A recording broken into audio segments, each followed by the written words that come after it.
পুড়িয়ে পোড়ানো হয়েছে, তার দেহকে পোড়ানো হয়েছে। আমরা এও জানি যে রংপুরে মুক্তিযোদ্ধা এই বিজয়ের মাসে মুক্তিযোদ্ধা এবং তার স্ত্রীকে হত্যা করা হয়েছে। আমরা জানি যে নরসিংদীতে একজন ব্যবসায়ীকে হত্যা করা হয়েছে। এই ধরনের হত্যাকাণ্ড সারা বাংলাদেশে চলছে। আমরা এও জানি যে রাজনৈতিক অঙ্গনেও হত্যা হচ্ছে, আদিকে হত্যা করা হয়েছে, এমনকি রাজনৈতিক নেতার বাড়িতে আগুন জ্বালিয়ে দেওয়া হয়েছে, তার শিশুকন্যাকে হত্যা করা হয়েছে। এই যে হত্যাকাণ্ড বাংলাদেশে চলছে, এর প্রধান কারণ হলো যে বাংলাদেশে যারা বিভেদকামী শক্তি, যারা সন্ত্রাসী শক্তি, যারা জঙ্গিবাদী গোষ্ঠী, তাদেরকে ছেড়ে দেওয়া হয়েছে, তাদেরকে মদত দেওয়া হচ্ছে। আমরা এও জানি যে বাংলাদেশে আজকে যারা ক্ষমতায়, তারা কোনো কার্যকর ব্যবস্থা নিচ্ছেন না। সেই কারণে জনতার মধ্য থেকে দাবি উঠছে যে এই সরকারের আমরা পদত্যাগ চাই।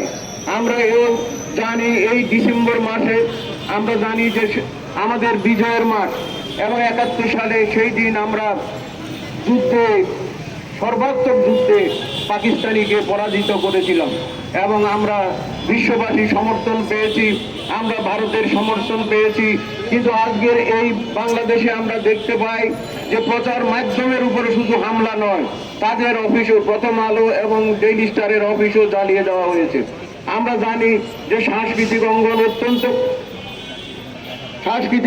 অত্যন্ত গুরুত্বপূর্ণ।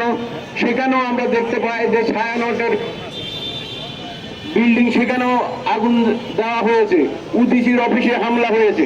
কাজে এই যে হত্যাকাণ্ড চলছে, হামলা চলছে, আগুন জ্বালিয়ে দেওয়া হচ্ছে, এর অবসান কোথায়?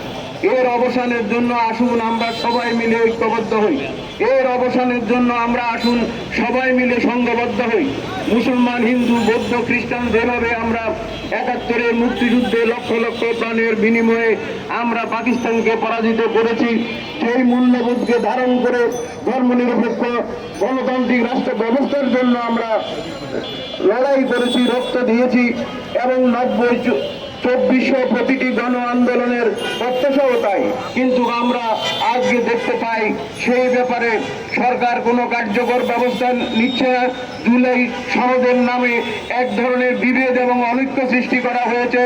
আমরা এও জানি আজকে যারা প্রকৃতপক্ষে মূল্যবোধে বিশ্বাসী, তাদের উপর বিভিন্নভাবে চাপ সৃষ্টি করা হচ্ছে। কাজেই আসুন এই অবস্থার অবসানের জন্য, এই পরিস্থিতির অবসানের জন্য আমরা একদিকে সংঘবদ্ধভাবে, ঐক্যবদ্ধভাবে আমাদের কর্মসূচি চালিয়ে যাব এবং আমরা যতক্ষণ পর্যন্ত না এই পরিস্থিতির অবসান হয়, যতক্ষণ পর্যন্ত না এই সরকারকে আমরা বাধ্য করতে পারি যে এই পরিস্থিতির অবসানের জন্য, এবং পাশাপাশি আমরা ৭১-এর মুক্তিযুদ্ধে যেমনিভাবে বিশ্ববাসী আমাদেরকে সমর্থন করেছিল, ইউরোপ, আমেরিকা, ভারত, জাপান সহ, আমরা এবারও তাদের সমর্থন কামনা করে আমার